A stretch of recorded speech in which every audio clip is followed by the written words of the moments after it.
NFL players sign up for two reasons. They want to win a Super Bowl and make millions of dollars playing a game.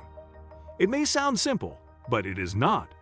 Many players have failed at one or both. Too many outstanding players have spent their entire careers without winning a championship.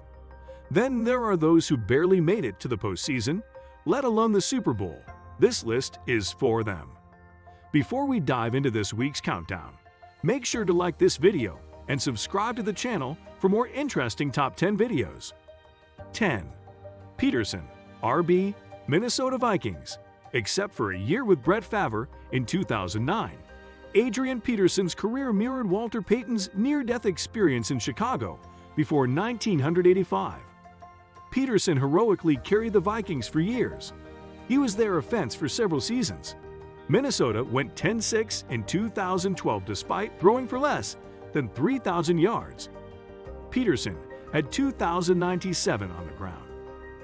It's a shame Peterson only won one playoff game in 12 years. His list of highlights may go unmet.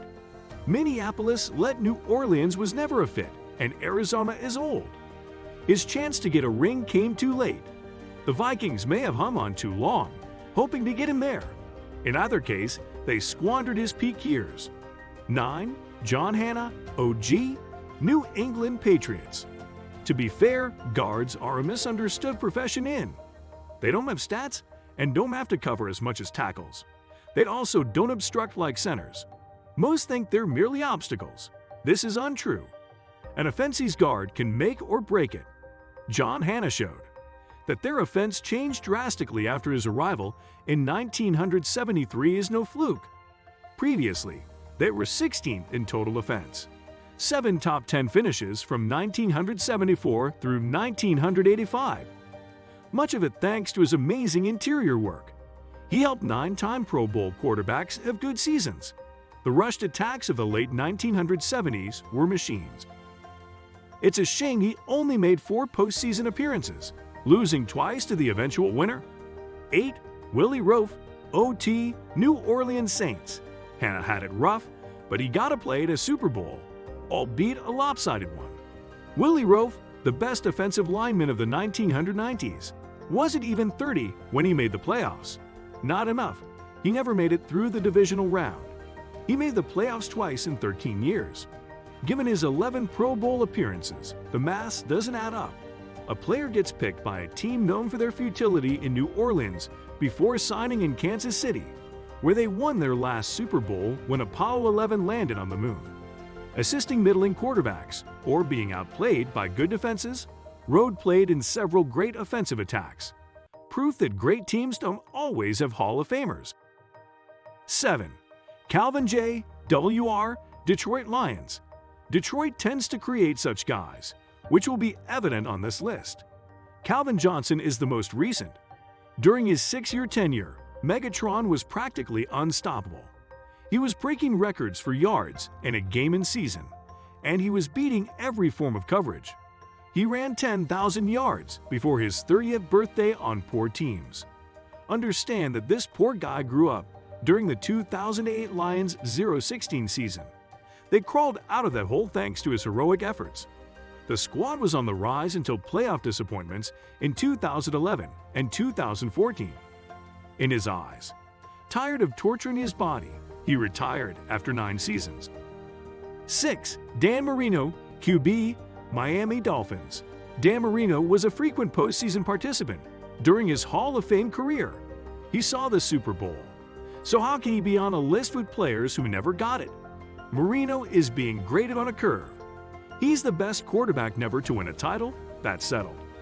He retired with every major passing record, but it's more than that.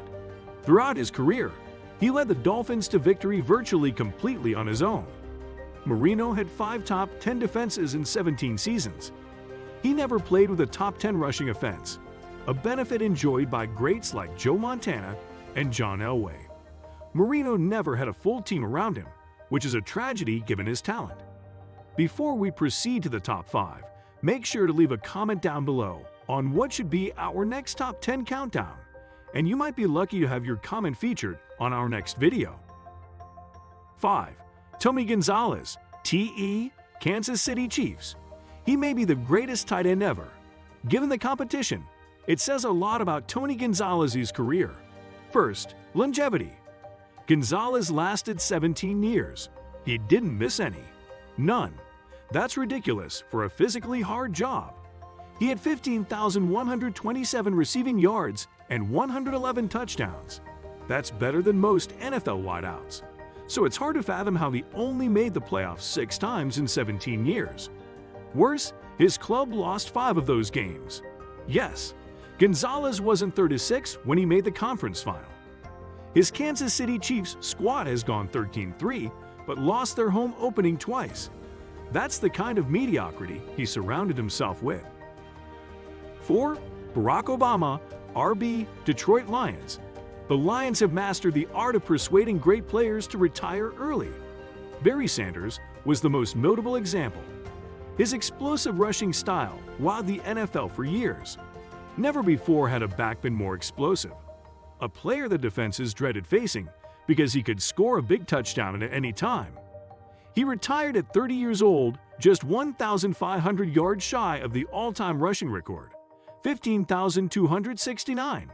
A Pro Bowler with an MVP award, Sanders never carried for less than 1,100 yards. It's hard to fathom how the Lions didn't win a championship with such talent. It happened 5 times from 1989 to 1998. That makes Sanders a tough sell, but the Lions only won 1 playoff game during that span. To end his career, he was one and done 4 times. 3. Cortez Kennedy, DT, Seattle Seahawks. People readily overlook Cortez Kennedy's 1990s brilliance. He was a wonderful product of the late 1980s Miami dynasty. Like John Randall and Warren Sapp, he was a great interior pass rusher. Despite having little aid for much of that decade, he still recorded 58 sacks, 11 forced fumbles, and 3 interceptions in that span. He went above and above, but the Seahawks were in a slump. After a surprisingly excellent run in the early 1980s, the franchise went back to being an expansion team. From 1990 through 1998, they'd only had 1 winning season, Kennedy's first year. They didn't make the playoffs until 1999, when he was 31. Sure, they were done with Miami. He retired after a 6-10 season.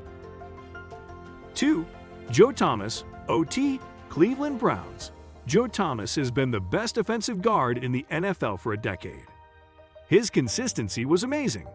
He hadn't missed a game or a play since his rookie year in 2007, until he tore his triceps last week. At 33, he's done for the year and probably his career. Previously, Thomas was the unmoving rock in the Browns storm. Their quarterbacks were sacked frequently, but rarely from his side of the line. Cleveland's lack of quality quarterback play during that span is frustrating. Blindside protection is rare, and when it is found, good QB play usually follows, but not for the Browns. After his 10-win debut season, the Browns haven't won more than 7 since. He'll be inducted into the Hall of Fame, but likely never see playoff football. So sad. 1. Dick Butkus, Chicago Bears. It's hard to envision someone beating Thomas for the top place, but Dick Butkus did it. Butkus is still the best middle linebacker ever. On a football field, he was unstoppable. He could tackle, stop the run, sack the quarterback, and cover. On the field, he had 22 picks and 27 fumble recoveries. He made the Pro Bowl 8 times in 9 seasons, both records. He had the misfortune of playing amid the Bears' darkest era. Chicago had only 2 winning seasons in his career despite being the best and most feared defensive player in sports. They also never won more than 10 games in either of those seasons. Thomas got to 10-6. Butkus played through 2 damaged knees during that miserable run and only missed 7 games. Thanks for watching this video. Make sure to like it and subscribe to the channel. You can watch more videos on our channel by subscribing, and you'll be notified the minute we upload a new video by turning on the notifications button on.